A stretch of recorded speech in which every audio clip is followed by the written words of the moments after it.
Chicago knows how to kick off a new year right, and that's with good food and plenty of options. You already know what I'm talking about. Chicago Restaurant Week is back in full effect from January 23rd through February 28th.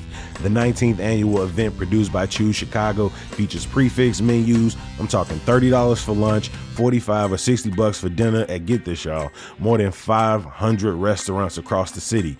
You can go to the website to see the full list or filter by cuisine type. You can use the map feature, but here's a little tip for you. Go on and make your reservations now because they go quick. Explore participating restaurants and menus at chicagorestaurantweek.com and book those tables now.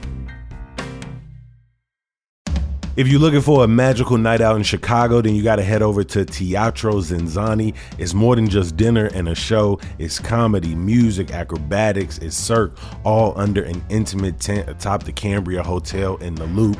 Trust me, I pulled up on them. They have some powerhouse singers. The acrobatics is out of this world. And if you sit close enough, you might find yourself a part of the show that evening. And you can use code CityCast for $20 off tickets through February 28th at zinzanni.com/Chicago.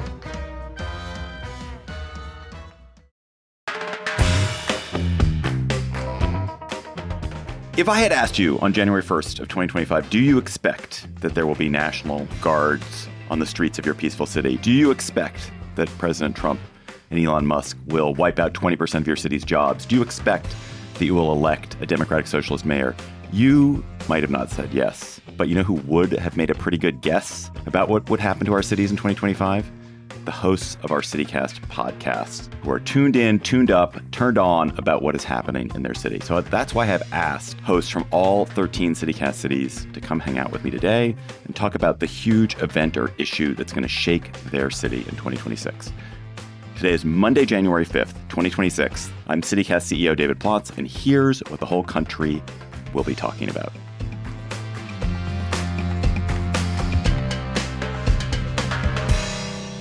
So every progressive activist across America rushed to their stocking on Christmas morning to find out if they got their very own Mamdani for Christmas. The election of Zohran Mamdani in New York has Democratic Socialists incredibly excited about who they could help get elected. Let us talk about the wild undulations we can expect to see in urban politics in 2026.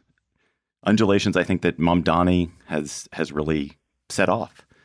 And I want to start with our newest CityCast host, Jane C. Hu of CityCast Seattle. Hello, Jane C. Hu. You have your very own Mamdani in Seattle. Yeah, we do. Katie Wilson, how did that happen? How did that happen in the land of Bezos?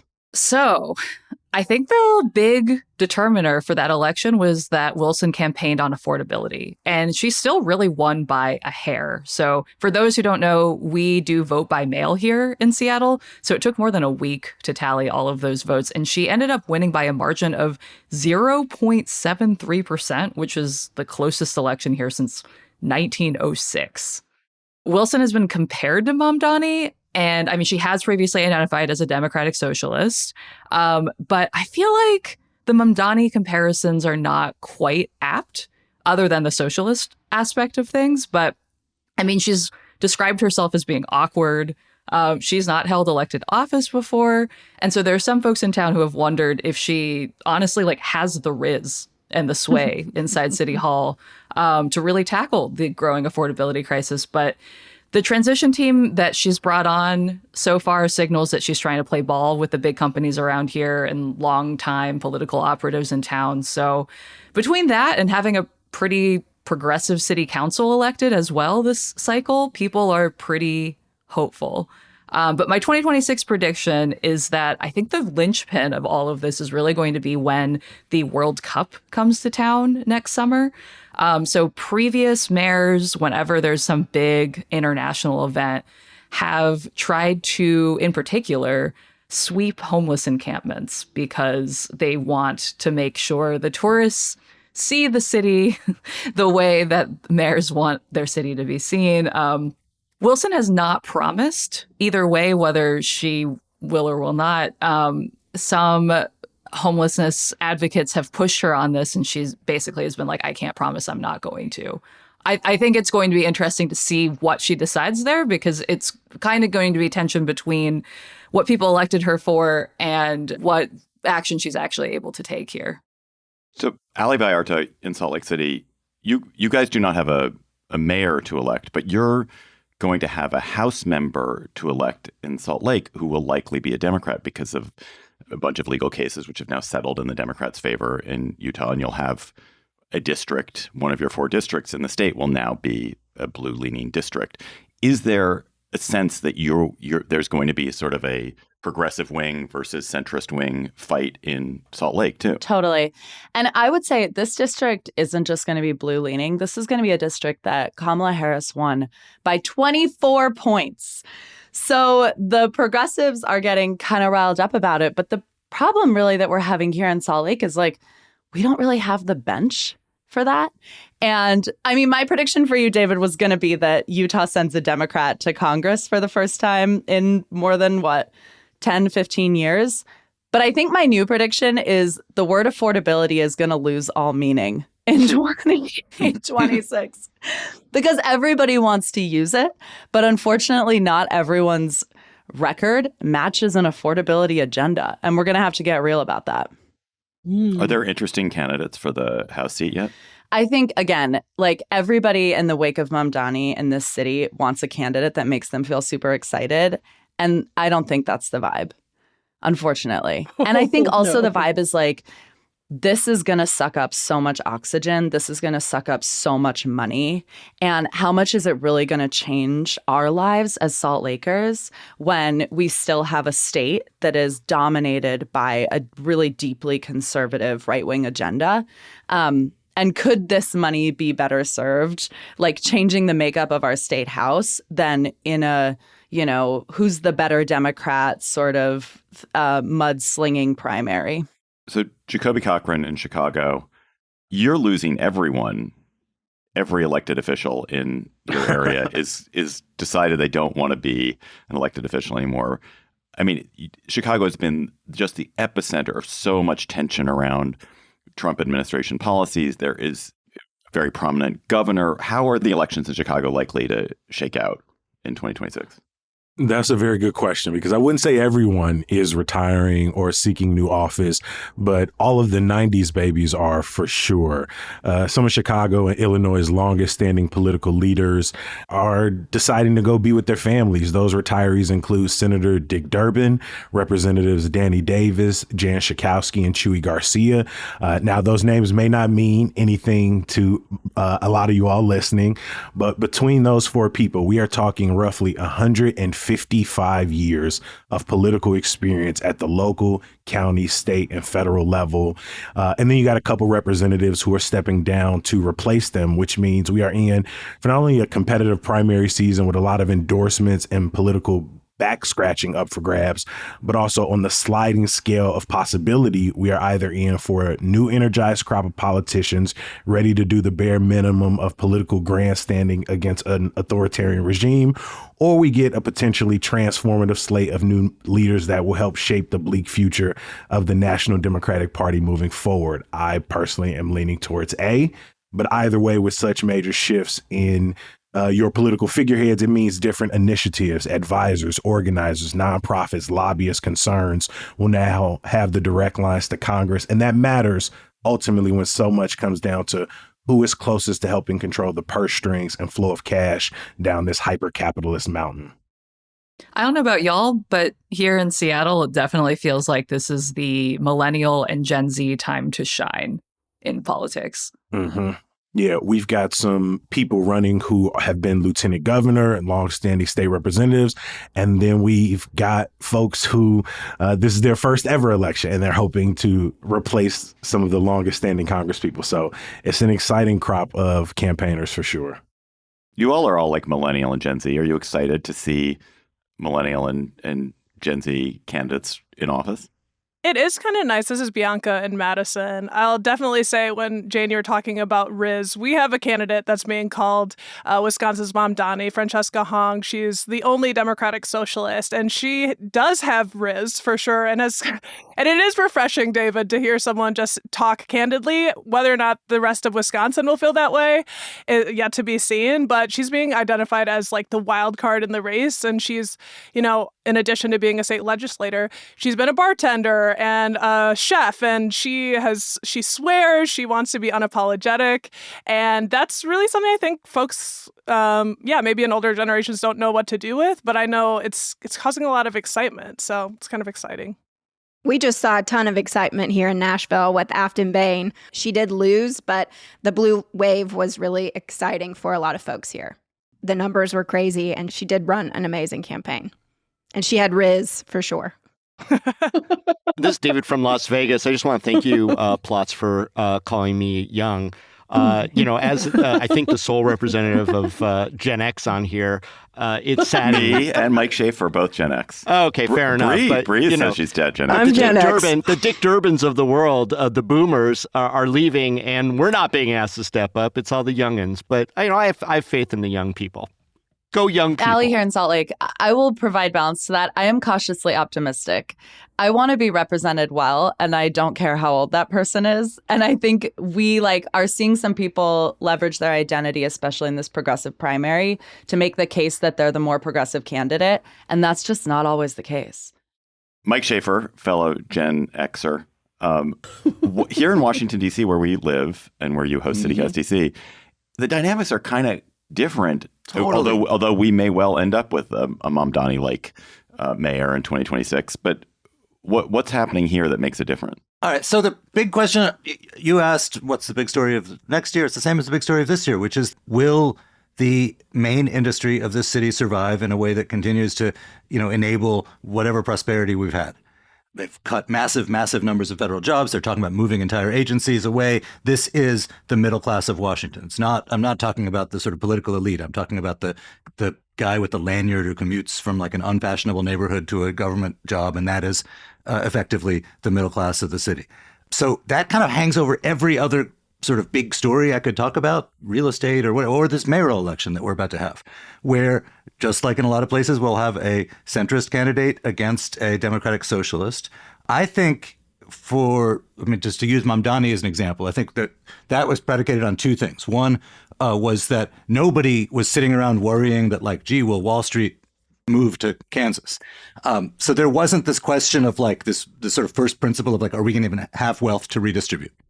And secondly, Mamdani was able to focus on legit affordability and not get trapped in post-collegiate issues like bike lanes and composting or whatever. So I think the combination of real anxiety about whether there even will be a basis of wealth here and the difficulty that the local progressives have in avoiding the kind of identity lifestyle issues is going to make it really hard for there to be any kind of Mamdani-ish mandate out of the election. For DC, just to linger on my town, because I live here, do you think we're going to have a lot more confrontation with Trump in DC or not so much? I sort of go back and forth on that. On the one hand, I could see if we get close to the election, despite everything, he has had a decent enough relationship with the outgoing mayor, Muriel Bowser. If we get into a situation, particularly where Janice Lewis George, who is the Democratic socialist in the race, if she is doing well, you could see her as a sort of irresistible target. And I think, maybe less of a interpersonally skilled political operator. Muriel Bowser has done a very complicated dance of trying to retain her own personal dignity while also trying to play nice with Trump. It hasn't always worked, and there's big debates about whether it was the right move or anything, but she is fairly skilled at that effort. All right. I want to ask all of you all something. We're making predictions about what big thing could happen in 2026. But January, also time for leaving things behind. So I'm curious to all of you, what trend do you hope ends in your city in 2026? You can just shout that out. Paid parking everywhere. Type 2 fun. Wait, what is type 2 fun? Type 2 fun is when it's not fun while you're doing it, but you reminisce on it and it's fun later. And Salt Lake is a very outdoorsy city, and there's a lot of people pushing type 2 fun, which is basically just misery rebranded. This is Megan in Pittsburgh. That was literally in my wedding vows, is that we were committed to type 2 fun. You are not welcome in Salt Lake, apparently. Are you a marathon runner, Megan, or something? No, but my partner is. Okay, there we go. Type 1.5 fun is where it's at. Yeah. No, in Austin, I need y'all to save us from the influencers, please. Jesus. Help us, please. They're Nashville's they're going to everywhere. piggyback on that too, girl. Please They're stop everywhere. exploiting drunk people in Nashville. Please. Influencers really get in there. The Hawk Tuah girl, come on.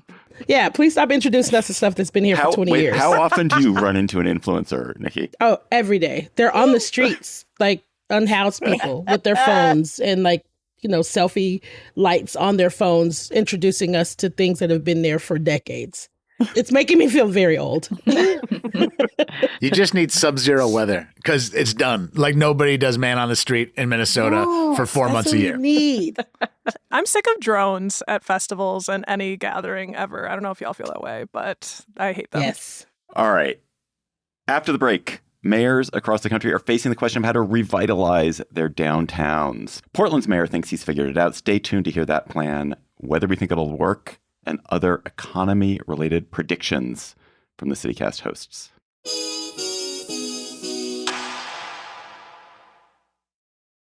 Claudia Meza from CityCast Portland.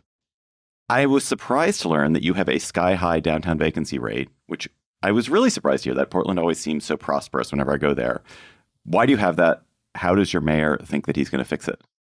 Our downtown looks like it's bouncing back, but unfortunately, it's been struggling because a big reason is that our downtown was never where people lived. It's where people went to work. So the economy was built around those workers, and they just never returned. And then you couple that with the housing crisis and the fentanyl epidemic and a demoralized police force that many felt just quietly quit. And in literally a year, our downtown became pretty post-apocalyptic. We didn't want to admit it, but it did. Like we had open air drug markets, tents blocking sidewalks everywhere, literal human poop on the streets. So then Portlanders didn't feel safe going downtown for any reason. By the time you came, David, a lot of that had been cleaned up and things were getting better. Was that for me? Did they do it for me? We heard you were coming. And I was like, guys, please don't make me look bad. My boss is coming, please. No, it took 3 years. That's funny. So foot traffic is increasing, but money bags still see us as too risky. So we have one of the worst markets for real estate investment in the country, meaning bringing back downtown is going to be kind of up to us and local investors. So my prediction is that our very determined and ambitious mayor is going to put on his most optimistic horse blinders, which he's famously known for now, and he's going to help push policy that creates more opportunities for smaller businesses to thrive downtown. Keith, our mayor, he's good at drumming up support with other regional leaders. And he's already stated a desire to cut taxes for small businesses. He's also said he wants to fill 2 million square feet of empty office space and build 2,500 new housing units in our downtown core by 2030. So I think we're going to see an increase of weird, seasonal, one-off creative storefronts and maybe even creative housing solutions begin to bubble up next year. I think Portland is going to do what it does best. It's going to get weird. It's going to get crafty. It's going to get arty. It's possibly even get gayer. I don't know, but more creative people are definitely going to go downtown and see it for what it is, which is a blank canvas. Do any of you guys have solutions for downtown from your city that you think, oh yeah, we got to try this elsewhere? Trinae. Yeah, we've got that same housing issue, same downtown issue. Our mayor, Sherelle Parker, has her own initiative called the Home Initiative. 30,000 units preserved or created in the city. And she wants to transform old schools and office buildings into housing. How? 20-year tax abatements. Oh, gotcha. We can't do stuff like that downtown because we're on a fault line. And so now everything has to be retrofitted and all of the buildings are basically made out of brick and things that kill people. So it's just so expensive. And also nobody wants to share a bathroom because we've gone into this and they're just like, it's going to be gajillions of dollars to turn this. So we have to figure something out. I will say we're already seeing local property management companies starting to lean into this mission. We recently had a contest with one of these property management companies where our listeners came up with ideas for what to do with empty downtown office spaces. And we're doing more stuff like that in the new year. So I think with focused city investment pouring in, we might see downtown as Portland's newest punk rock mall. We actually just did a study around that in Denver, and it's very hard to turn 70s, 80s, and 90s buildings into housing. There's very few options. So our city, actually, our mayor just bought a dead outdoor mall that is downtown and is turning it into an adult play zone, is one of the ways that they're trying to revitalize our downtown. That's not helping our housing situation, but... Adult play zone sounds dirty. Open air, you can drink and hang out, and really, what does that mean? Actually, David, that's the question. What does that mean? I don't mean to be the dirty capitalist, but like a punk rock mall typically does not throw off a lot of wealth that could like subsidize a public school system or hospitals or daycare. Mike, where do they think it will be super fun? Where do they see the making Portland a place you want to live happening? It's the if you build, well, for one, Portland is already a place we want to live. But two, if you build it, they will come. This is the magic of gentrification. You get a bunch of artists, you get a bunch of like weirdos into a space. They bring their friends. They start making it cool. People come there, and then the man comes in and takes it away from them. But there's also the specter of business improvement districts that are popping up too. So when they see an area that is rising up, maybe grassroots and maybe gentrifying a little bit, these pitches for business improvement districts, which is basically creating little owner-owned pseudo-governments in these little zones that they design, which, I don't know, some places they work. Like I hear Denver, that's what we keep getting pitched in our downtown, that be more like Denver, but there's a lot of skepticism. Yeah. So if the punk rockers come in 2026, the man comes in like 2030. Right. There's going to be a gap. No, I say 2040 for sure. Let's move on. I can't wait to check back to see whether the man has arrived in 2030, 2035, 2040. That's amazing. Pittsburgh, Megan Harris of CityCast Pittsburgh, your city is in like more economic trouble than any other city in our network. And I did not realize that. You have universities, you've got big businesses. What is going wrong in Pittsburgh? I mean, there's a lot going right, too. So our small business community is amazing. The colleges, the hospitals, the nonprofits, like, they're fantastic. So is the food. We're also just really nice people. Y'all should come. But we're also going broke. It's funny to me, every time we get together like this, a bunch of y'all are always fussing about the problems that come up when your city has this huge population boom. But I would just counter that it also sucks when, for whatever reason, your city cannot grow. Our population is totally stagnant. We can't collect enough taxes. Whole skyscrapers are getting devalued to the point that, like, they can't be leased. And that just makes the tax problem so much worse. We also have the same thing every other city does with a minor housing crisis. Trinae knows this in Philly. Our state won't pay enough for public transit to thrive anywhere around here. I mean, I think this is the worst example. There are literally ambulances breaking down on the way to the hospital with people in medical crisis inside of them, because we can't afford to replace them right now. I just think this is going to be such a huge challenge. And like literally today, we have a new mayor getting inaugurated. And I'm betting that for a lot of voters last year, they picked him because they were just hoping that some kind of change might help. Remains to be seen whether that's going to be the case. Why is Pittsburgh population stagnant? I mean, it's a cool city, and it's got lots of charms, as you say, and a lot of other cities are growing like crazy. Why are you guys not growing? I mean, I think a lot of it's just reputationally. Like, I mean, genuinely, like, what do y'all think of when you think of Pittsburgh? Because I think a lot of people, that answer is like very Rust Belt, very industry heavy. I mean, not for nothing. We had literally 100 years worth of like city skyline photos that were black and gray because of all the smoke and stuff. We helped build America, and we destroyed our environment doing it, but we're better now. Everything has been better for decades. But I think that kind of disinvestment and watching a lot of like small industry towns, a lot of blue collar workers lose their jobs, a lot of labor rights get eroded, has resulted in this space where people for a long time, they left the city, like especially in the 80s and 90s, like If you grew up and you were ready to go to college, you left town because the opportunity was not here. That's so different now, but it's taken 30, 40 years for people to come around to that way of thinking and for a whole new generation to kind of return. Like, we just lost Gen X, basically. And so it's on the millennials and the Gen Z to try to come back and talk about how great we are, but that takes time. Actually, millennials and Gen Z cannot come back because they are all moving to Austin. Nikki Devon. That's true. We also have competition to contend with. I want to talk to Nikki because Nikki, you guys have almost the opposite problem from Pittsburgh, but also have a kind of government crunch. But your problem is you have too many people. There's too much wealth. Yep. And you're growing faster than probably almost any city in America, and yet that creates a different set of really difficult problems for leadership. Yeah, so we are growing way too fast, and we do not have enough money to keep up with how fast we're growing. So the city came to the constituents with something called Prop Q, which was a tax rate election to increase property taxes by 5 cents on every $100. And it would have resulted in an average of $300 increase on property taxes a year. So, of course, everybody in Austin said, hell no. And overwhelmingly, they voted it down. Meanwhile, our number of unhoused neighbors are rising. And even though all these rich people are moving in and pumping all this money in, regular ass people can't afford to stay here. So we're moving out to these smaller cities on the outskirts like Kyle and Buda and Pflugerville.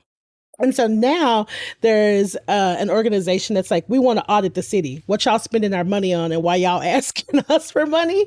And so it's just like all eyes are on what the city is spending, why it's not being spent more equitably to make our city more affordable, because the money is there. We are growing crazy. There's like crazy growth in our city, but there's a huge amount of us that can barely afford to live here. Barely.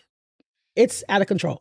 How much do you all think that this issue that Nikki's hitting on, this affordability in the face of huge amounts of wealth that's present in almost all of our cities, tons of wealth, like enormous amounts of wealth, and yet this affordability crisis, how much do you think that will shape your city in 2026? Is that going to be the story the way it seems to have been in New York City? I think yes here in Salt Lake. And I want to ask you, Nikki, because we talk about Austin a lot in Salt Lake City in terms of building housing. Y'all went through this period of just like build, build, build.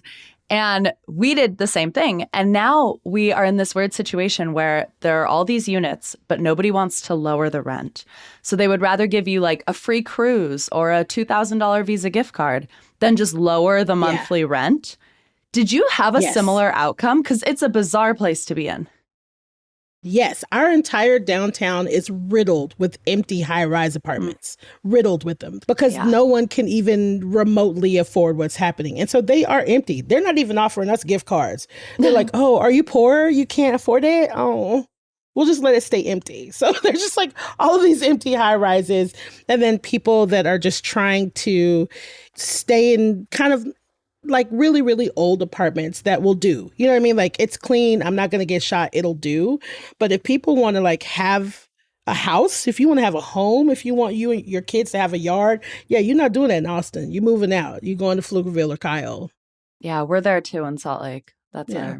I was just going to say the entire conversation of our budget process right now, which has been stalemated for the last few weeks, and there are now conversations of Chicago's first ever government shutdown, is there's a desire from the mayor to reinstate a corporate head tax. And his entire framing is that this is the only way to raise money for social service programs, for violence interruption. And some of the alders have put together an alternative budget that raises like garbage fees and things like that. And, he's saying any taxes like on groceries or garbage or property tax increases, he'll veto.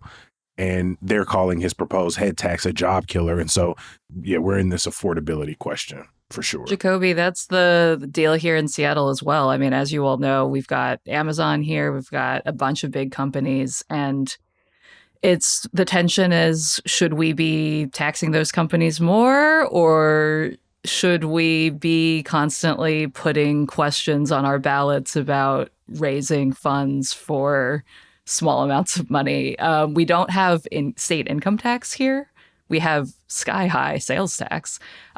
So more and more folks are really calling for higher taxes on these businesses, but a lot of folks are worried that those businesses might walk if they are taxed more highly here. We have Tesla here and same. You know what business is not going to walk and go to another city is your local CityCast. Hear, hear. So if you want to invest in your community via your local CityCast team, now is the time to become a member of CityCast, become one of our neighbors. Claudia Meza in Portland, Bianca Martin in Madison, tell us why people should become CityCast neighbors. Yeah, well, we're listening to all these predictions, but I think the big prediction is that 2026 will be the year of local, the year of making shit happen in our own communities. Local is where it's at and will be in 2026, whether you like type 2 fun or not. All of our cities, as you're hearing, we have shared issues, but we're also unique with our specific styles and concerns. And that's why our local coverage from locals like us is so important. Yeah, like in Portland, pretty much all of October, we were on federal troop watch on the show. And most national outlets were covering our costume protesters and, in front of the ICE facility, or the naked bike riders who rode there in the pouring rain. But we were covering the less shiny stuff, like what was actually happening on the ground, and also creating a space for listeners to share their thoughts and concerns and their anxieties with one another. And I know your local CityCast show has probably done something similar, where they help share a more complete picture of what was actually going on in your city. 100%. I mean, here in Madison, Wisconsin's recent local elections have had so much national coverage, specifically the most expensive state Supreme Court election in U.S. history. And I'll just say, our coverage was better. Local is better. I'll say 100%. It. Yeah, 100%. Because we live here. We know those people who are running for office. We know the issues that are going to impact us. They impact us directly. So if we've ever informed you on how to vote, or, the fun things, like we've helped you learn about what you can do with your library card, or made you laugh about the quirks that make your city unique, help us stick around by joining as a neighbor. Head to membership.citycast.fm, make our day, keep local front of mind for you next year. Yeah, when you become a CityCast neighbor, you're literally sustaining this local conversation, like the curious, passionate, the weird, the very human conversation about our respective cities. And you also get perks like ad-free listening and invites to member-only events. Local is 2026. We're doing it best. And we should be clear, CityCast is an experiment that bets on locals like you choosing to care about us and invest in local journalism. Again, become a member today at membership.citycast.fm. Join us. You won't regret it. Today. Bianca I love the way that you say that. Me too. So we've already heard from one of our new cities in the CityCast network. We have another new city, or two new cities in the CityCast network, the Twin Cities. Sean McPherson, you're the host of CityCast Twin Cities. And I think in 2026, it sounds like immigration is going to be a huge issue in your cities.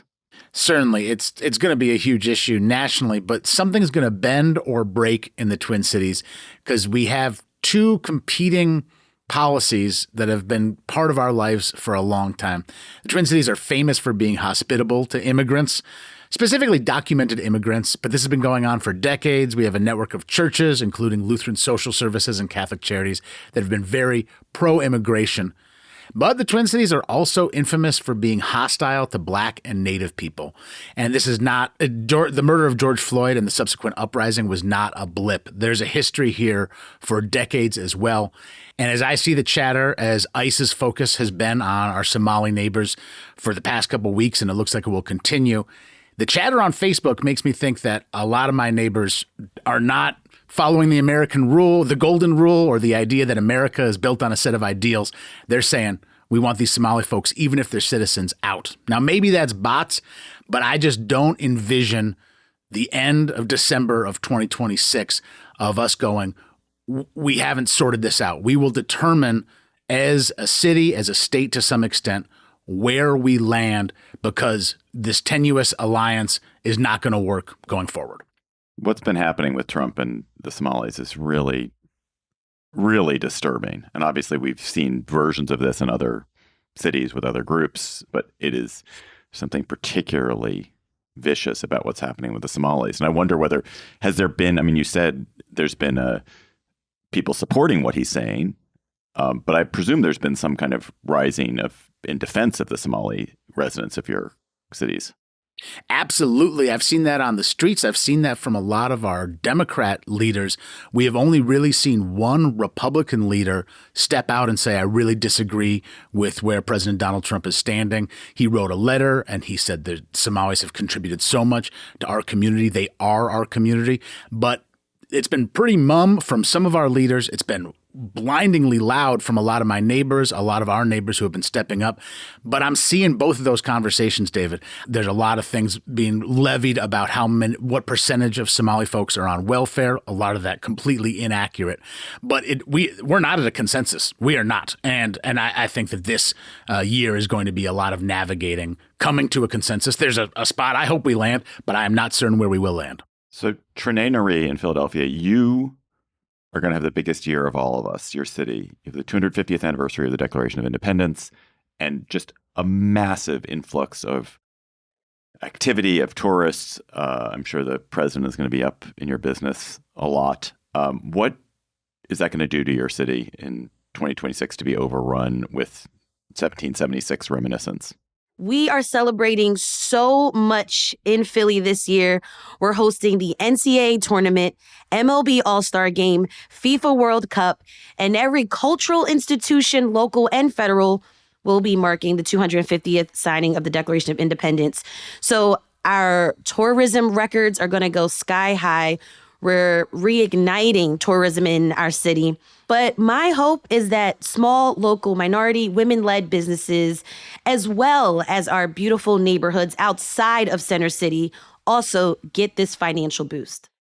All right, I'm going to stick with tourism, but maybe to the darker side of tourism. David Figler in Las Vegas. You guys have a new crime bill that would basically allow your government to bar anyone they want or bar undesirables from the Strip. What's up with that?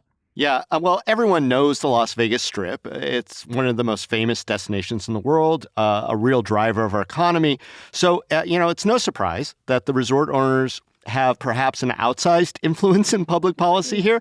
So for over a decade, the casinos, our elected officials, and our marketing agency have not been happy whenever people behave in ways that are outside the official narrative of a fun and safe space for tourists to come and spend all their money. These flare-ups are very natural. But as a result, the industry has been angling for a way to rid the area of all so-called undesirables, David. The unhoused, drug users, aggressive showgirl buskers, dudes giving away cassette tapes, whatever. And now in the form of that governor's latest crime bill, they have their best effort. It's actually a bipartisan effort, establishing a special court for people who commit the most mundane and minor offenses on the Strip. And it gives them the power, I would actually say the mandate, to literally ban anyone arrested under these charges with what they call an order out.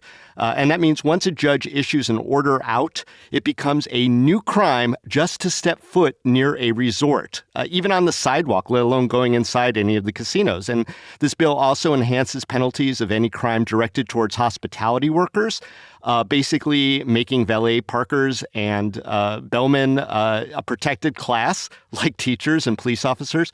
Now, the ACLU, of course, has vowed to fight this law as unconstitutional. They've done this for prior iterations of it, but it's all going to play out in 2026. And I think other cities with tourist corridors, which is most major cities, are going to be watching to see how the courts fall on all of this, see if it's kosher or not. And then I say, what's to stop these order outs from becoming very commonplace in tourist districts throughout the CityCast network? I mean, Austin's 6th Street, Nashville's Broadway, Portland's Pearl District. It's a really interesting trend that is going to be taking hold in 2026. Does it stem from an actual issue? I mean, do people feel unsafe? Do people feel harassed on the Strip? Have there been instances of criminal behavior on the Strip that have unsettled a lot of people? Well, sure. There has been, because it's a dense area where a lot of people, I mean, the Strip itself is about 5.5 miles long, but, the concentrated areas are in front of the big tourist attractions like the Bellagio fountains, et cetera. And we have seen, people attack other people, a lot of panhandling, et cetera. And while there are these flare-ups with the kind of the bigger issues, these are people visiting sometimes, not the chronic unhoused, and that's who this order out is really targeting. Just people who are hanging out on the Strip who they don't want hanging out on the Strip. So I don't know that this rule stops, the stabbing that happened not terribly long ago of a couple of buskers from a person with serious mental health issues. But it does certainly clean up, if you will. And I threw the biggest air quotes in the world that I could, the area, so it's just tourists spending money. So we're about to go into another quick break, but it was really fun hearing you all shout out your thoughts on trends you wish would disappear. So I have the flip side question for you. What trend in your city do you hope will go national in 2026? Cookie tables.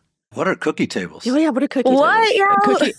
Cookie tables are a thing you have at a wedding where everyone in your life or just the bakery you love most bakes you a bunch of cookies and everyone gets to eat them and also take a box home. They're an automatic favor. They're delicious. They're perfect. I thought it was a table made out of cookie. But that also sounds good, it kind of too. is in its way. That goes right into mine, which is food share networks. We had a beautiful display of mutual aid with the government shutdown, and it's not a great moment for economic security for folks, and people really came out and helped avert disaster, and it was gorgeous. So cookie tables and mutual aid. Bianca, I'm now going to think of cookie tables as mutual aid. Yeah. Thank you for making this connection for me. Healthy cookies. I think everyone should get a sphere. Y'all need a sphere. Let's get a sphere in Madison. Yeah, Don't well, tempt us. We've got Hard pass. We've got Red Hard Rocks. pass. We don't need a sphere. I'm going to say more creative protests. I'm going to say we need way more creative. I'm not here to tone police anyone's protests, but I'm just from experience. I'm saying get a little naked. It doesn't hurt anybody. You guys really were incredible in Portland. That person, the Victorian tea person, is that person still out there? No, but I mean, there were so many amazing one-act plays happening in front of the ICE facility. And what it does is it just makes the opponent look foolish. It weirdly makes them look foolish, which is weird because we are foolish. And it's just like, you're going to be funny, we're going to be hilarious. You know what I mean? And I want that energy from other cities. I want to see it. Zero proof cocktails. Ooh. That's our trend too here in Nashville. That's what I was going to shout out. I think it'll cause Philadelphians, as you know, let's just calm down a little bit. Yeah, same here. Just chill out. Have a mocktail. They're so expensive. Have a mocktail for $23. I like the cannabis-infused cocktails that are famous throughout the Twin Cities. Ooh. Come on up. I'll infuse you whenever you want. Wow, y'all all have really nice things. I was thinking for Austin, Scream Club. Ooh. Everybody should have a Scream Club. Oh, Everybody yes. gets Scream together Club on here. a bridge Yes. at the same time and screams into the void. A lot of moms in Philly are doing that. Yeah, it's awesome. Like me. I went to a rage room. That was fun.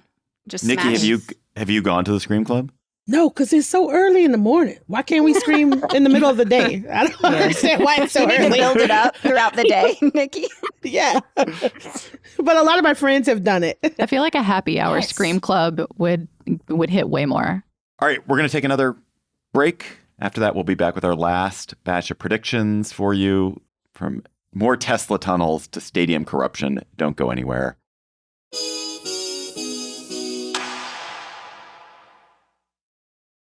A lot of our cities are going to grapple with major infrastructure questions in 2026. I bet your city's going to have something similar too.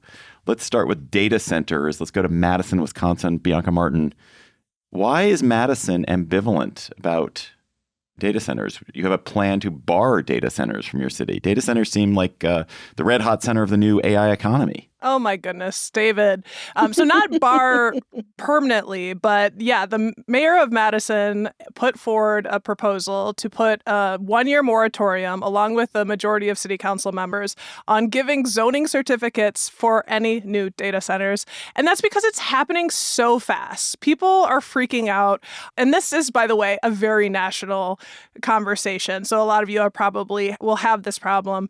But out-of-state multi-billion-dollar companies are coming in, and we're talking OpenAI, Oracle, Microsoft, QTS, tech giants who want to house their warehouses for their own AI servers in our state. And folks are just up in arms. And you're asking, why are they up in arms?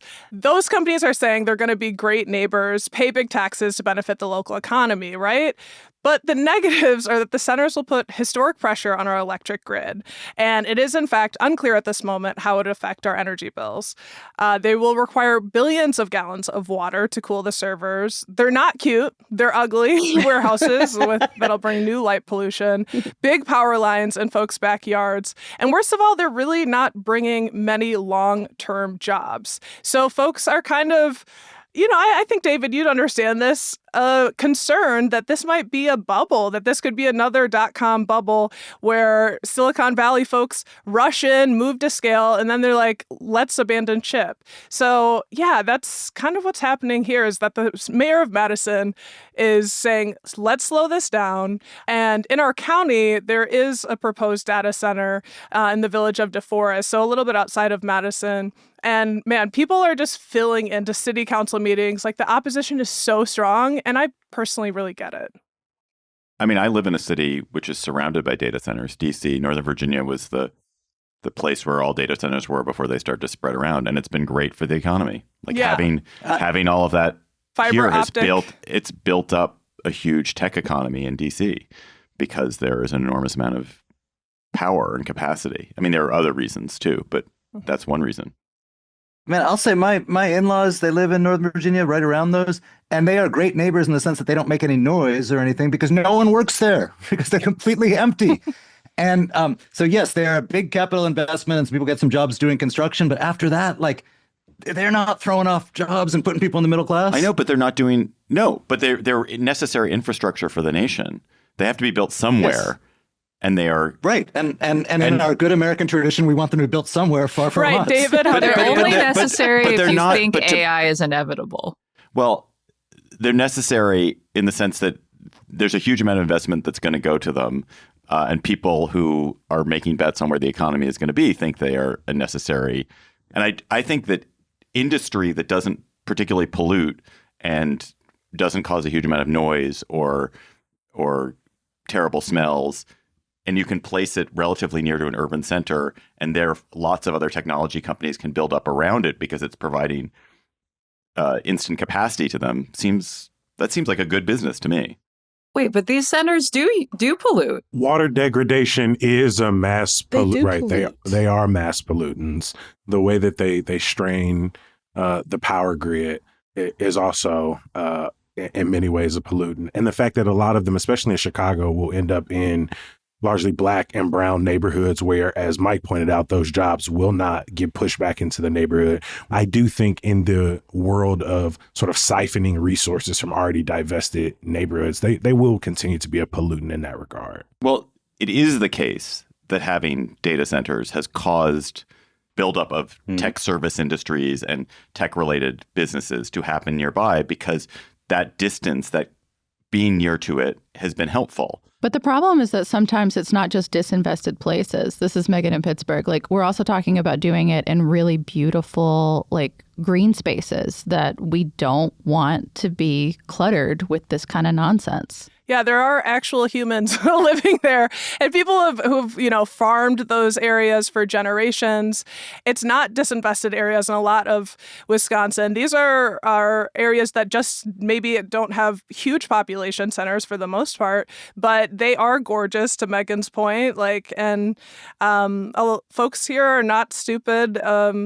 And feel like they're going to be taken for a ride. And who knows the long run. Let's move on. But I would point out, like, everything has to be built. Like, if you think that things are going to be built, then you're going to have an economy which is going to require some sort of industrial background. Things have to be built somewhere. I guess I feel like this is intrinsically something which has trade-offs, and you can't just go without industry in a world. Well, that's why I spent 700 hours researching this. And obviously it will be a conversation in 2026. That is going to be, it's going to be a doozy. I can't wait to hear it, Bianca. You spent 700 hours. ChatGPT could have saved you a lot of that time. No. All right, let's move on to Nashville. Marie-Cecile Anderson, you guys also have building that's happening in Nashville that maybe is desired by tech lords and not by everybody else. What's that?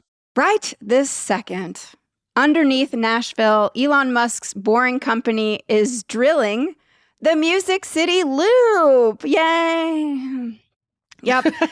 Folks, it's a privately funded underground tunnel that would shuttle people between the airport to downtown in a train? No, a fleet of Teslas driven by humans. Now there's even more proposals. Of course, they started with this one. Now they're saying there's going to be plenty more tunnels underneath Nashville. And Figler even came on our show to kind of tell us what we could expect because they've been experiencing the Las Vegas loop. And so thank you, Figler, for giving us a fair warning because we're experiencing it now. Surprise, surprise.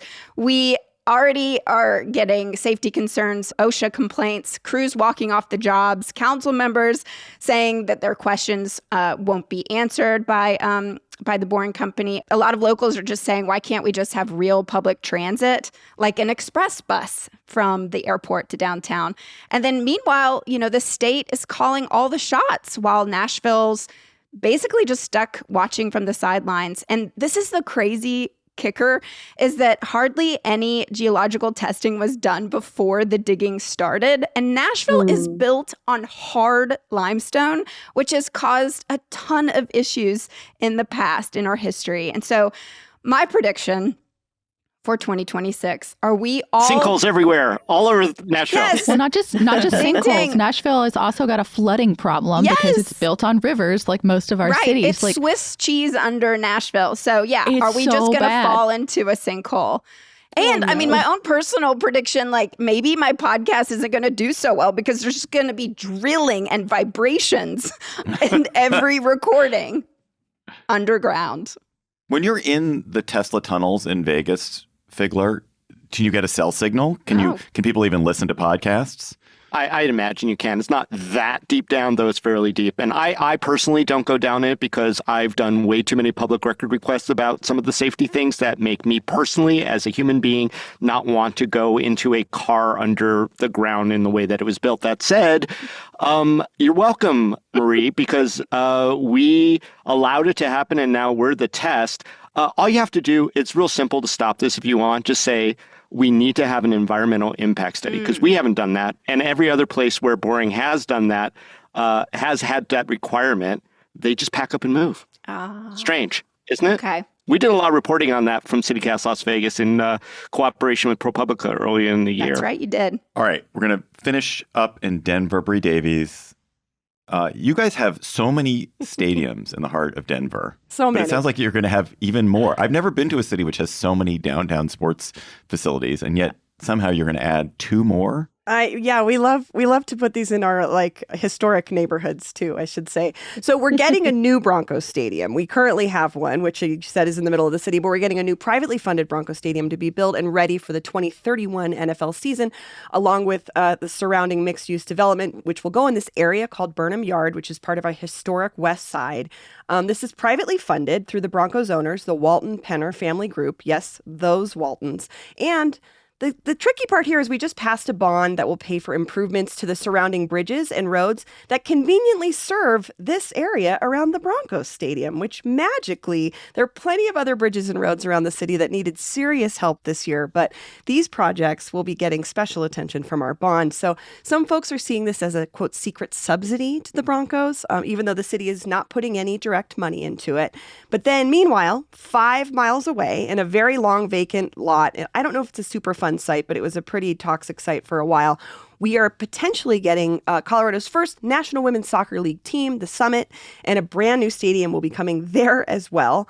But things have gotten a little bit dicey recently because City Council voted to delay a vote to use $50 million of city funds to buy that land for the stadium. And then the team threatened to pull out if we didn't put our money up. So we're in the midst of this conversation around if the city will be paying that $50 million. It looks like we probably will. But our mayor, meanwhile, is very excited that in his first term, he may be the guy that's hosting 2 brand new stadiums being built in the middle of Denver. Your mayor does love to be the center of attention, so he will probably enjoy that. I mean, to be fair, he's a very charismatic guy. He's a very likable guy, but he knows what he's doing, and he knows that we're very excited about sports. I think it's just the prospect of 2 of these things happening in the middle of the city at the same time has caused some pause and questions around where some of this money actually will come from. But At least my prediction, I think 2026 will be the last year that Denver looks the way that it does in this moment. And I know that cities change all the time, but I think the drastic nature of these two big projects could change the city into something maybe unrecognizable for folks 10 years from now.